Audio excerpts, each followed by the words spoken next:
Shalom, friends. This episode of Judaism Unplugged is entitled Oy Chanukkah. Those of you who know a little bit about Jewish culture, Oy is an expletive, a clean one.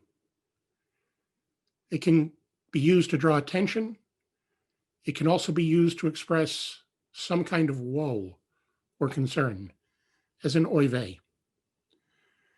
One of the most popular of Hanukkah songs is called Oy Chanukkah. It translates as, Oh, Hanukkah.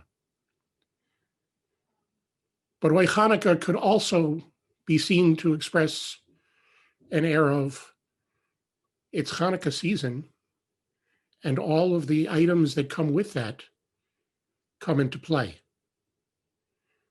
which for us as Jews, as joyous a celebration as Hanukkah is not without its elements of Oy, as in Oy vey. This episode of Judaism Unplugged will deal with Hanukkah in the larger context of the other celebrations of the season and of some of the unique issues of being Jewish at this time of year as Hanukkah comes up. There will be other Hanukkah-related videos as well, dealing with the basic story and the more detailed story. But for now, using that comparative religion frame of comparing what we know to what we're learning about, I think it makes sense to start with a comparison.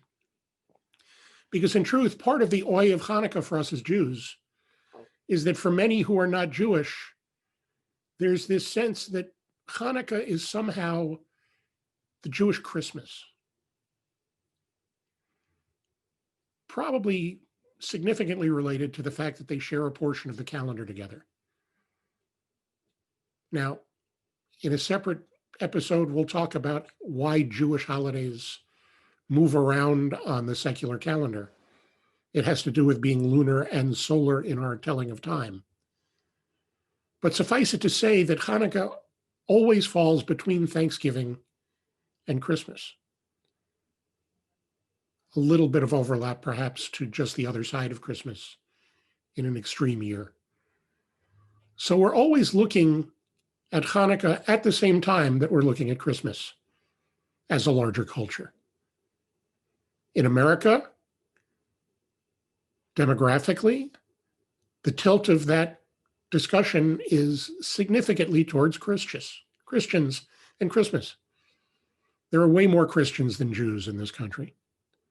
And even though the founding fathers did not establish a state religion, and in fact said there would be none, and nothing should be done towards creating one, it doesn't change the truth that the majority of religious people who celebrate holidays at this time of year in America are Christian. And as a result, American culture has taken on significant elements of Christmas as our own national culture. Certainly in the commercial aspect of the gift giving of this season, that is actually one of the other things that these two holidays share, but which is very different to each of them, as we'll see in a moment. So it's very difficult to be a Jew at this time of year and go about in the world under normal circumstances and go to the mall or walk into your child's school without having to confront symbols of a holiday that isn't ours. And most of the time that would be fine. We as Jews have been a minority religion most of our history. We know how to live in other people's lands by other people's rules without being offended, without being put upon. We know how to do that. But the truth of the matter is that the Americanization, the commercialization of Christmas has created what at times feels like a 2-month Christmas season. And again, so much of that connected not to Christmas itself, but to the commercial aspects of it, the gift giving, the purchasing, the impact on the American economy that make America as a country embrace the season and encourage the behaviors.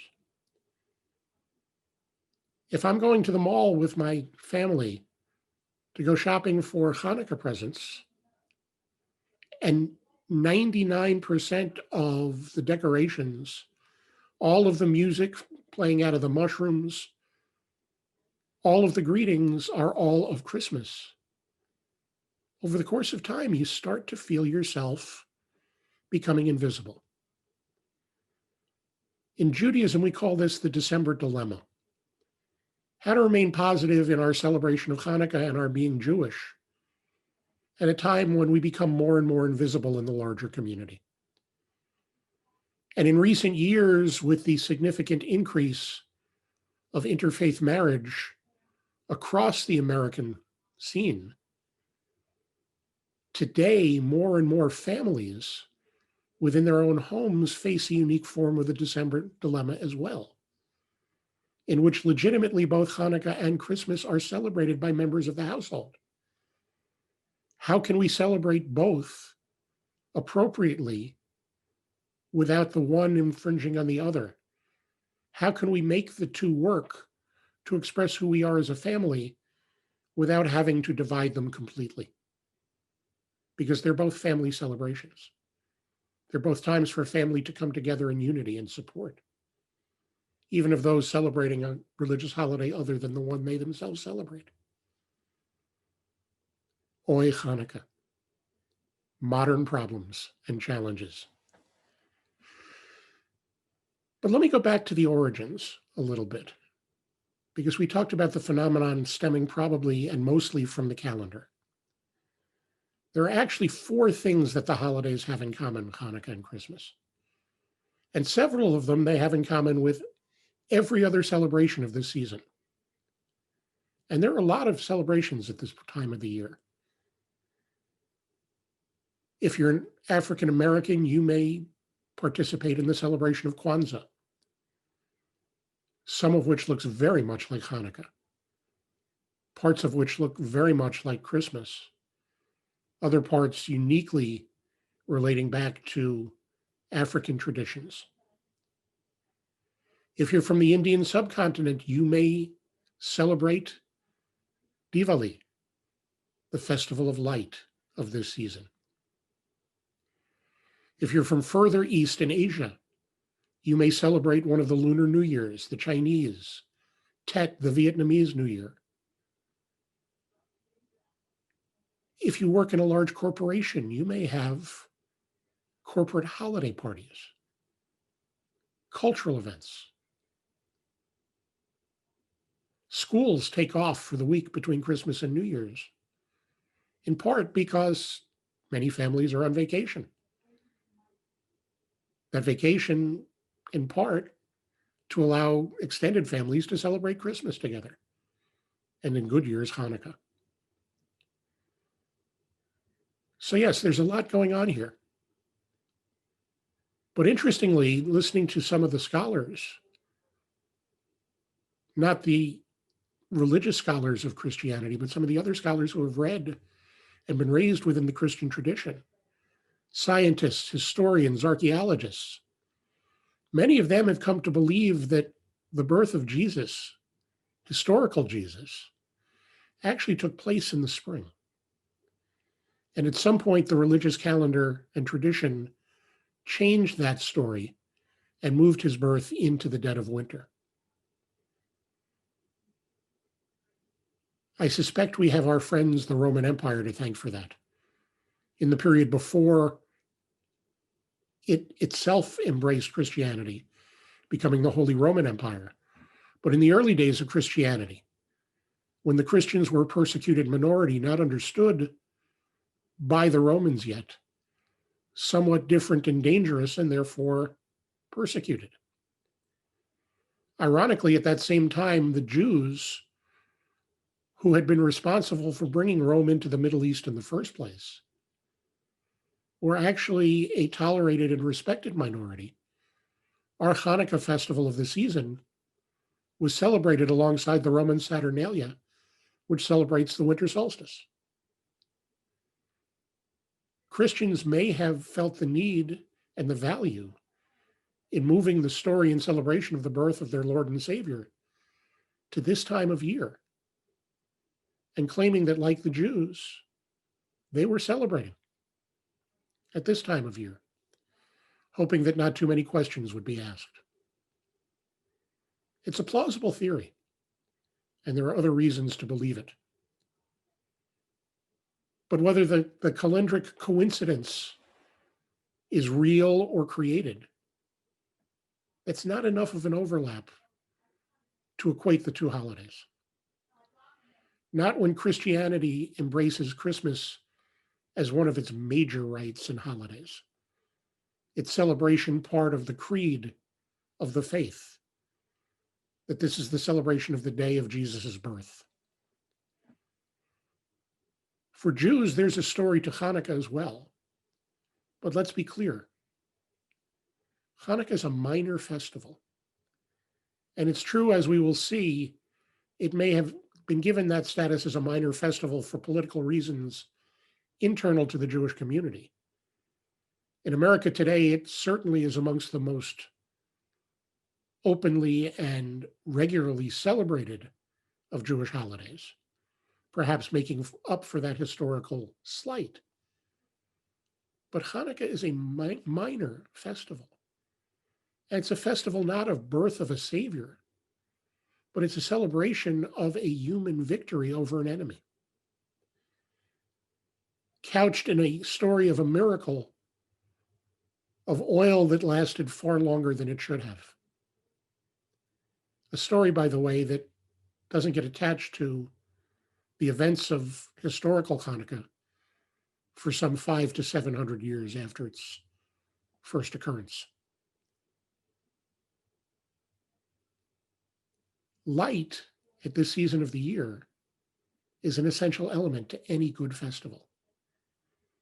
It's only in the last couple of hundred years that we human beings have figured out how to harness electric power to create light to light the darkness artificially.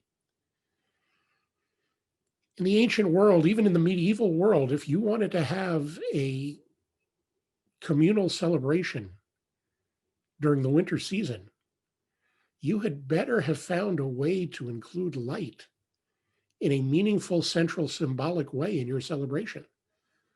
Otherwise, you're going to have a very small, very insignificant, very disappointing holiday during the shortest days of the year, the days of longest darkness. So the fact that we celebrate Hanukkah and Christmas with emphasis on light is a coincidence that is not original to either of our holidays.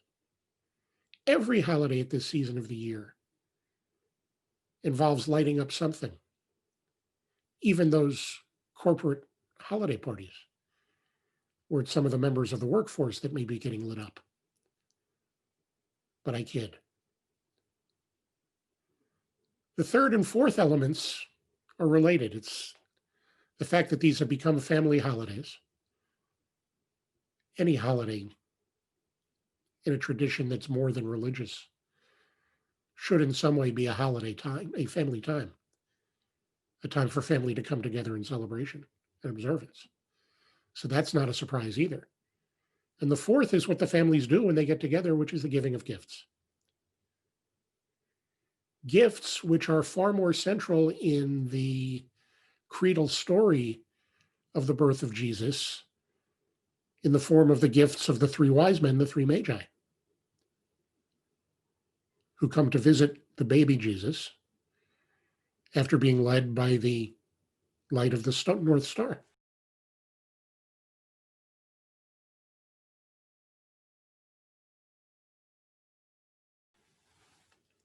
Or Halley's Comet, as some scientists believe, or whatever that celestial sign was that they followed that brought them to the manger.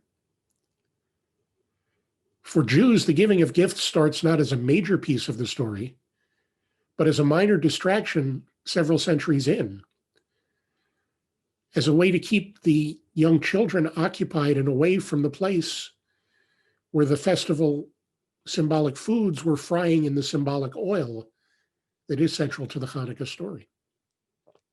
It would be dangerous to have the kids running around loose underfoot with hot burning oil. Let's give them a little gift and some coins and let them go play. Let them be distracted. Let them stay safe and out of the way. So while yes, Christianity and Judaism, Christmas and Hanukkah do have common elements of this season, there really isn't an equivalence. You can't say that Hanukkah is the Jewish Christmas in any meaningful way other than they're celebrated at the same time of year. If we Jews do have a holiday that comes close to the symbolism and some of the stories that are central to Christmas, it is not indeed Hanukkah. It might be Sukkot, but even that I think is a stretch. And yet, in America, when there has been blowback, when this alleged war on Christmas has reared its head, and there have been attempts to limit the public expression of an American secularized Christmas holiday, our courts have generally ruled that seemingly secular items like Christmas trees in public places are in fact religious symbols far more than most Christians believe them to be. Those of you of a certain age around my own, think back to your childhood and your early adult years. Rare, if ever, did you see a Christmas tree in the sanctuary of a church. You saw them in your own home. You saw them in the malls. You saw them in public places. If they were religious symbols, why weren't they in the sanctuary? And yet the law in this country has seen fit to say that if you want to have a public display of a Christmas tree because it is a religious symbol, then you need to balance it with the other symbols of the season, particularly a menorah. Which is how on the ellipse in front of the White House, we now have the phenomenon of both a national Christmas tree and the national menorah by its side. For me as a rabbi, as a Jew, it makes me a little uncomfortable that there's a menorah on the ellipse in front of the White House when there's never been an inhabitant of the White House to light that menorah as a Jew. If that weren't the case, if there had been Jews in the White House, I could see that tradition having evolved a little more naturally, a little bit more holistically, a little bit less as using my symbols to make someone else's symbols okay. And that too is part of the oy that sometimes comes up at this season. But by and large, Hanukkah is a joyous holiday, or has become one. As we'll see, it certainly didn't start out that way. Christmas for Christians is a joyous holiday. We do very little good to each other, much less to ourselves, when we allow the oys of this season to get in the way of our own joyous celebration. We as Jews do very little good for ourselves or for our Christian neighbors and friends and relatives when the part of Christmas that we emulate is the commercialization that detracts from the religious celebration. And indeed, it's in the modern world, probably as a response to the giving of gifts at Christmas on the scale that it's done, the giving of more significant gifts on Hanukkah has become a thing. That Hanukkah itself has become a more significant Jewish holiday. And so, as we begin to move into the season of celebrating these holidays, as we begin to look at these holidays, and we can't separate them from each other, they're both there at the same time, as much as we would like to. We need to find ways, Jews and Christians alike, and especially those who are neither. Imagine what it must feel like to be doubly marginalized, to be reminded you're not the majority, and not be invited to have your minority symbols included in the party either. But we need to find ways to focus on ourselves. our own celebrations, our own joy. To recognize and respect and honor those going on around us that are different from our own. There's a reason that if I don't know you and I walk up to you on the street at this season of the year, that if you greet me instinctively by saying Merry Christmas, I will instinctively respond to you, Happy Holidays to you as well. It's not because I don't respect what you were saying to me.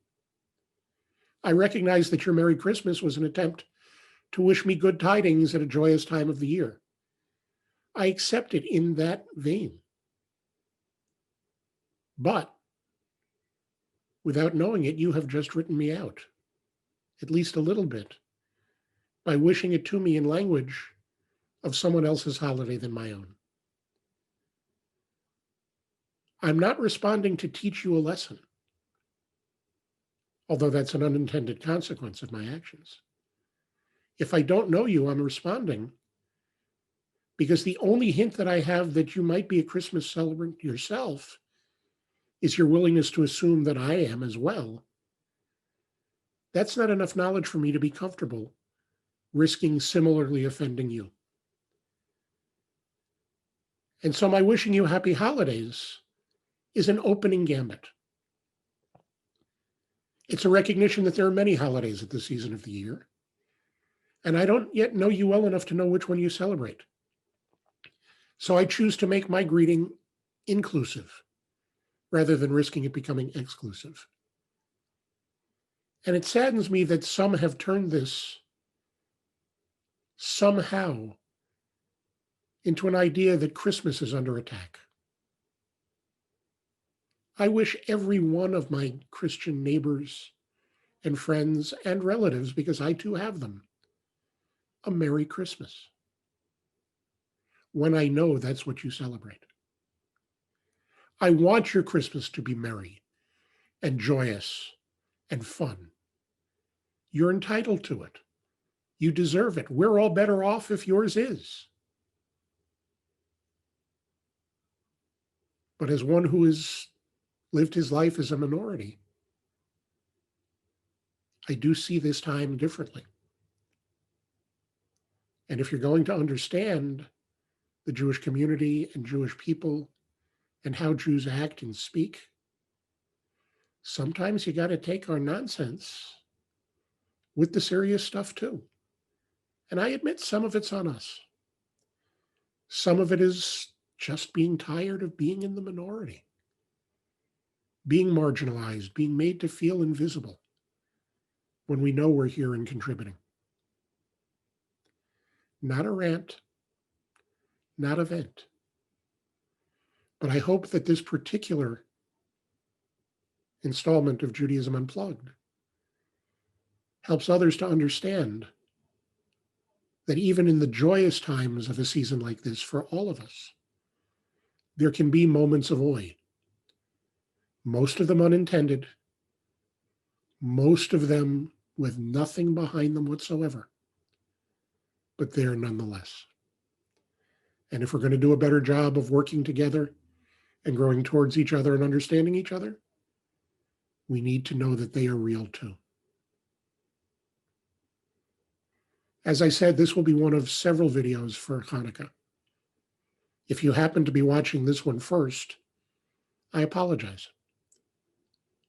But at least you've gotten the negative stuff out of the way, and now we can move on to what makes Hanukkah joyous, to what makes Hanukkah so complex and so interesting in and of itself in the other videos.